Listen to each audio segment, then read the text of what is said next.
thank you very much for joining me for our Grinch Tree class tonight. My name is Tracy Bell. I own La Belle Fleur Floral Boutique in Boundary Park Plaza in Surrey, British Columbia.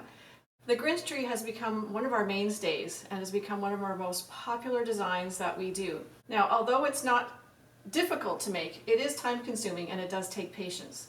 So I'm going to run through some of the products that we are putting into our kit. That if you've bought it from us, then you'll have all of this already. If you haven't purchased a kit and are just watching the video, I do have some suggestions for you. First, have a heavy base, physically weighted base. Ceramic is what we like, so that when you put your wet foam in, it makes it even heavier. These can get fairly tall, and with working with cedar, that's also very heavy. So we want to make sure that there's good bottom weight to this. You'll need shears, a knife if you can, but you can do this all with a pair of pruning shears, not scissors for sure. For accents, we love diamond wire, which makes wonderful little curly cues. So it's very much Whoville once this is all done. It's very whimsical, and this is a whimsical design. And so as you're going through it, try to think in terms of the whimsy and not perfection as you're working through this. We have millimeter balls here, which come in all sorts of colors. We're going to be working with gold and red tonight. And then one of our favorite things also, this is bullion wire. And if you're not familiar, it's a pretty strong wire if you're not going to pull too tightly on it. But because of the crinkled nature, it catches the light really nicely. So if it is with a light source above, beside, it does kind of sparkle that way, which is wonderful. So we're just going to start with the basics. Our foam is soaked, pre-soaked, and then formed in here. I have a little bit at the bottom to bump some of this up so that I get more width this way. We want as much space covered as possible. We don't want to have it sinking in either, because we have some pieces coming out of the side as well as our upright pieces. So we need to have enough foam to make sure that we can get all of it in there, and it's all going to soak up that water. So this gives us some good bottom weight, like I said. Do yourself a favor, find yourself a nice straight piece to start.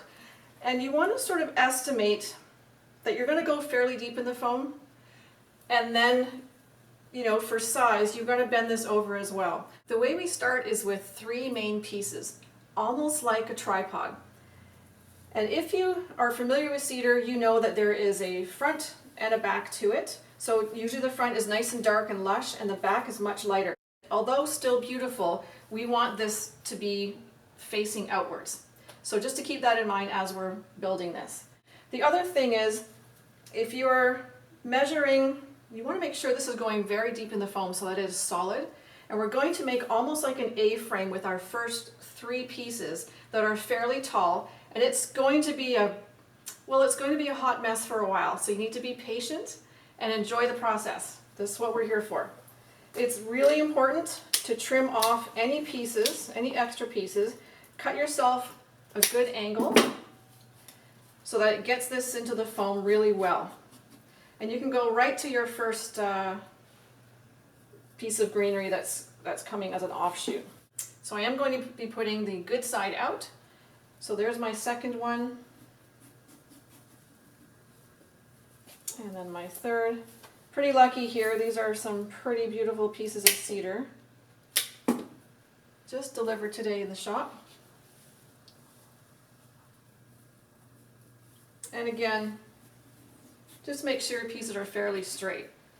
That's going to go right in. So that's really solid. And I always, as I'm making this throughout the procedure, as you call it, throughout the design, I'm squishing it up. You don't want this to be too thick up here because it has to come to a bit of a taper so it has a natural ending, right? So it's not just a blunt end. You want to make sure it has a nice fine end. So that one looks good. This is good for me now as far as my height. These are fairly straight up and down because I want to make sure there's a lot of bulk at the base, because once we start binding it, kind of sinks it right in. And we don't want it too narrow at the bottom. We want to make sure that this actually has a cone shape. Visually, it gives it some bottom weight, but it also looks better. Because if this is really narrow and then we have pieces out here, it looks almost like a tornado has touched down and that's debris around. We want to make sure that this has a true cone shape. So as we keep going, we're doing it lower and lower and lower. And there's kind of a spiral as they're going around. And I go right to the edge of the foam. So here we go. Some smaller pieces left from the other bunch, but I'm going to get some of my larger ones. This may take you an hour, this may take you 2 hours, this may take you 40 minutes. Whatever it is, there's no right and wrong. Just please enjoy. Just go with it wherever this is going to take you. And if I have a piece that has the spine of the cedar, I'm going to go back over it with a good flat piece of cedar just to hide that as much as I can. There we go. By the time we are done, you won't see any of this foam. All of our mechanics will be hidden here. And as you can see, it's really messy looking. So it doesn't look like much for a while. It takes a while before we, once you start binding it, it'll come together and there'll be an aha moment of thinking, oh yeah, it's actually looking like a Grinch tree, just like I wanted. And again, I'm stripping off all the greenery that's going to be in my way. And if there's any knots in the wood, I'm sure I cut above that. So I'm not trying to get that bump through into the foam. It'll just deteriorate my foam. And I don't want that. So I'm going with smaller pieces as I go around, so that this really does fill in quite nicely. But you can see how much cedar I've gone through already. And all these little pieces will be used for the base. We've been doing these for years now, and I think we've got a pretty good process here of how to actually make it. And there's everyone has their own version, which is great. This I like because you're actually hands-on with the cedar. It's not a cedar tree or plant that you're just training. It's actually cut cedar. And this, if kept watered and ideally cool and out of way of heat, like a fireplace, a heat source, this will last for months, especially if it's outside. You can keep it misted as well. But we've had people actually turn their Christmas Grinch trees into Valentine's trees, so that's how long they last. All right, I think I am about ready. So I just see I've got some bulk here, right? So as I put it together, this is going to be maybe a slimmer one here. So now we've got our bullion wire. So just find yourself a branch somewhere. It might be towards the inside or it might be, but really you're just going to literally just twist tie it on there. So the key here is to have enough tension to hold it, but not to snap the actual bullion wire. And literally just going round and round and round. And if you miss some pieces, you can pick it up after, because we're going to go up and then we're going to go back down again. But for now, this will just get our shape.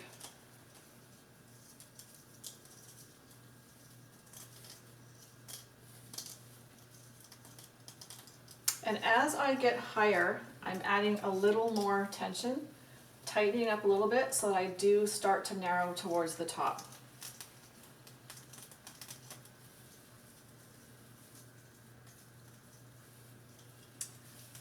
Get nice up close and personal with my Grinch tree here.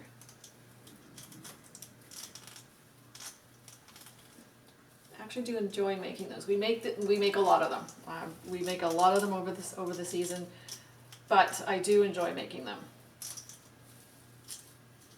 Okay, once I get here, I want to see how much of a bend I want.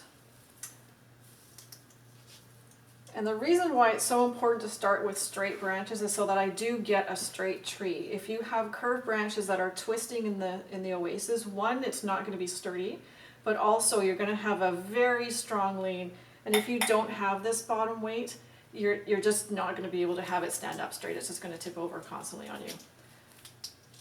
So now I'm going to start just wrapping quite tightly here and moving the tree over with my hand. So I'm kind of manipulating it here as I go along.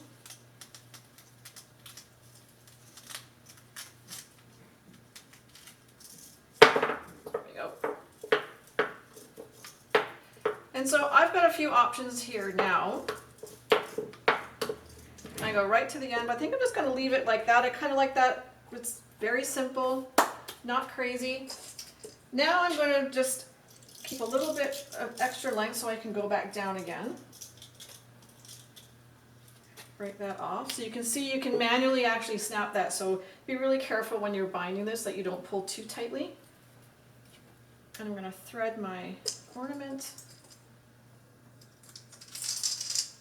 And again, another choice here. I can dangle it from here, which I think I might do this time. Usually I bring it up to here, but I think I'm going to dangle it. So I'm just going to keep that like this. So it's securely on there. I can twist that if I want. I'm just going to go back. This is nice and tight, so I'm going to go longer here because I don't need much support there, but I think the rest looks pretty good. And again, just going to thread it into a piece of wire that's already there and just twist it in to secure it.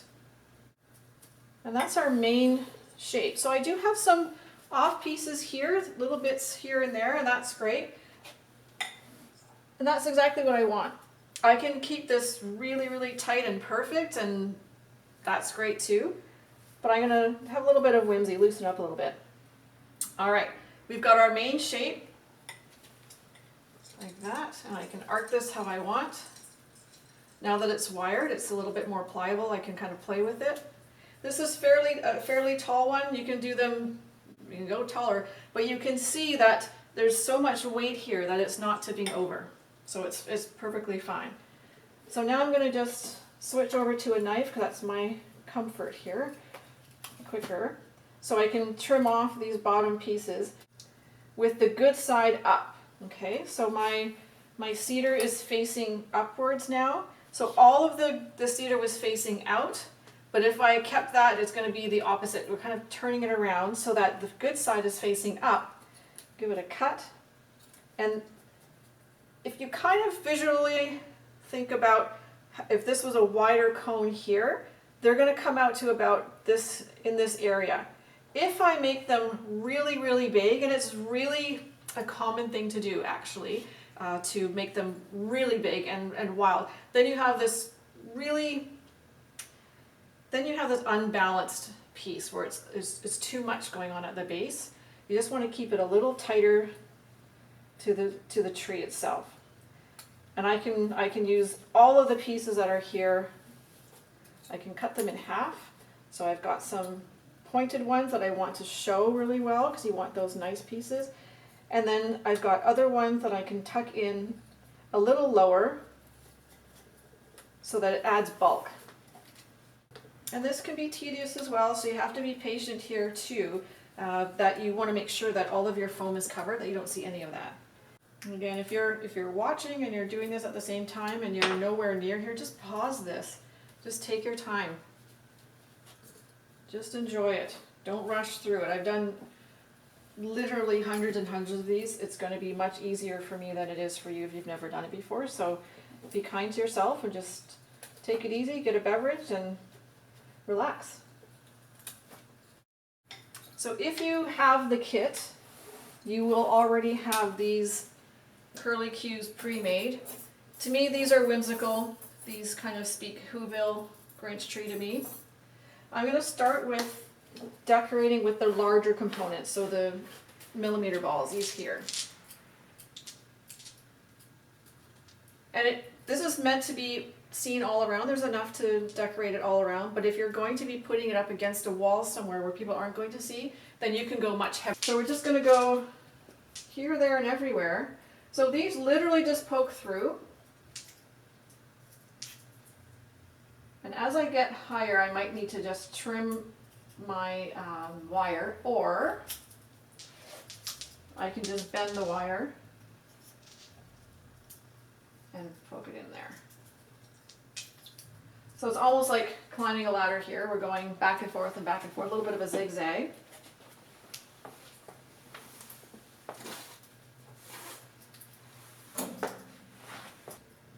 This one I definitely will cut though if I'm going to go up with it. Up in this area here.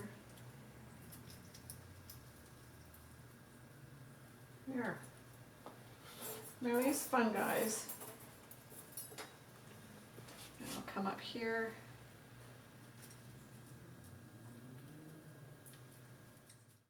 So you can see how these just whimsically come off of the tree. Very, very Dr. Seuss.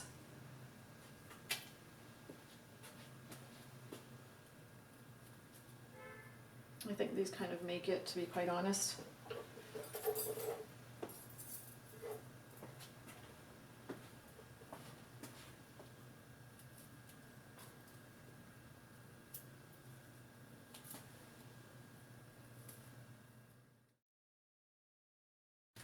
And we can't forget our pine cones. We have 2 pine cones, white tipped, which I love. A little bit more of a decorative piece that way. But if you can see this line here, okay, to continue this line means that our pine cones are going to be placed here and here. If we did it opposite, it will just kind of throw it off a little bit.